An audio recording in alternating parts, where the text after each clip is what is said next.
Hi, I'm Rick Peterson with 3P Sports. We're going to give you a preview to the postseason. The key for postseason success is starting pitching. The Yankees have three excellent starting pitchers at the top of the rotation. Number one, CC Sabathia, coming off a great year, great acquisition for the Yankees this year. Number two, Andy Pettitte, all-time veteran, has had great postseason success. And A.J. Burnett, who's new to the postseason, coming off a very good year, but has struggled towards the end of the year. We're going to show you and give you an insight of their deliveries when they're successful and when they start to struggle. Let's start with CC. The reason why he's so successful, number one, a dominating strike thrower. Has an excellent changeup and a chase breaking ball where he likes to throw it in the back foot to a right-hander. He'll also throw it down and away to a left-hander, having them chase out of the strike zone. He pitches ahead of the count consistently. Once he gets ahead of the count, he expands the strike zone by dominating with an elevated fastball, a changeup down out of the strike zone, or a slider, a nasty slider in the dirt, enticing the hitter to chase. That's why CC has been successful. When he gets in trouble, he'll be late, his arm action, and his arm angle is late at foot contact, and then he starts to elevate fastballs and elevate his off-speed pitches in the strike zone. When he dominates at the top of that rotation, the Yankees have a great opportunity to get that first game. Let's talk about Andy. The key to Andy's success is that cutter. He dominates left-handers by throwing that cutter down and away.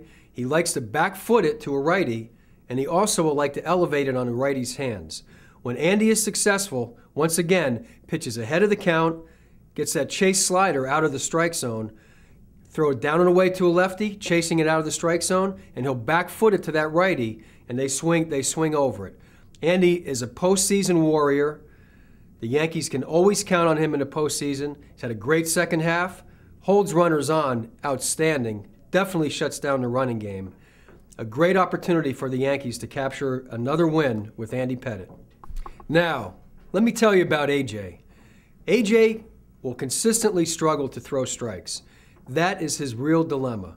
When you look at counts in the major leagues, when the hitter starts to count 2-0 or 2-1, the average on-base percentage in the major leagues is over .480. Really look for A.J. to throw 1-1 strikes.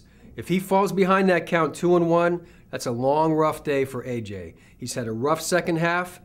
He's coming off a great start, coming into the postseason. He's new to the postseason, so those postseason butterflies are really critical.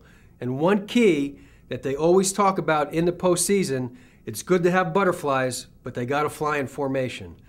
Look for A.J. to throw strikes with that breaking ball, chase it out of the strike zone. He really gets in trouble out of the stretch when he struggles to throw strikes with his breaking ball. Throwing strikes with his breaking ball is critical. Also locating fastball down and away. A.J.'s delivery will get off, his timing gets off very frequently. That's why he falls behind in the count way too often, walks are way too high. When he locates that fastball down and away to a righty, that's his key. And we'll show you why his delivery gets off and when he's on his game. For the Yankees to have postseason success, it's critical that CC, Andy, and A.J. are on their games. When they're on their games, you can look forward to the Yankees dominating in the postseason. And we're going to show you the biomechanics of each one of these pitchers and how it impacts their performance when they're on their game and when they're off their game. Now, we're going to give you an insight to what's critical in the biomechanics of the pitching delivery. Number one, when the foot strikes the ground, whether it's from the windup or the stretch, it's critical that the arm, the elbow is shoulder height, the hand is somewhere in this position. From a back angle, you see it from here. If it's too low or too far back, that constitutes and pitches up in a strike zone and also a risk of injury. If the elbow gets above the shoulder line, that is also something to look for, and that's a characteristic of A.J. When you take a look at CC and Andy, they consistently have movement. Hands and legs are moving together, that when their foot strikes the ground, their arm is almost always in perfect position. They get in trouble when the elbow gets too low. That'll cause them to elevate pitches up in the strike zone. A.J., on the other hand, from the set position, hands are up high, as he starts his leg, his hands have no movement. That causes AJ, he leads with his elbow, and consistently he gets down in here. From a back angle, you'll see it from here. When his foot strikes the ground, his hand and arm, elbow above the shoulder line, hand somewhere down in here, and that causes him to elevate the fastball, hang breaking balls. When he's consistent and on time, AJ gets more in this position, just like Andy and CeCe. These are the keys to look for. When their biomechanics are sound and they're on their game, they locate pitches down in the strike zone and expand when they get ahead. When their arm is late, somewhere down in here, with CeCe and Andy, then they elevate pitches. With AJ, on the other hand, he gets up here too high with his elbow when he gets in trouble, and his hand position is too low, more towards the ground. That causes him to elevate pitches and hang his breaking ball. For the Yankees to have postseason success, it's critical that their pitchers' deliveries are on time, they're biomechanically sound, pitching at the top of their game. What is a biomechanical analysis?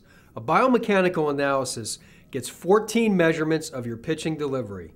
For example, stride length, or your arm angle at foot contact.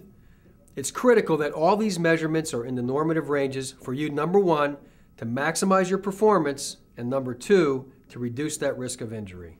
The basis of the biomechanical analysis is from the research and development from Dr. James Andrews, the founder of the American Sports Medicine Institute. To learn more about maximizing your performance, minimizing your risk of injury, contact us at 3psports.com.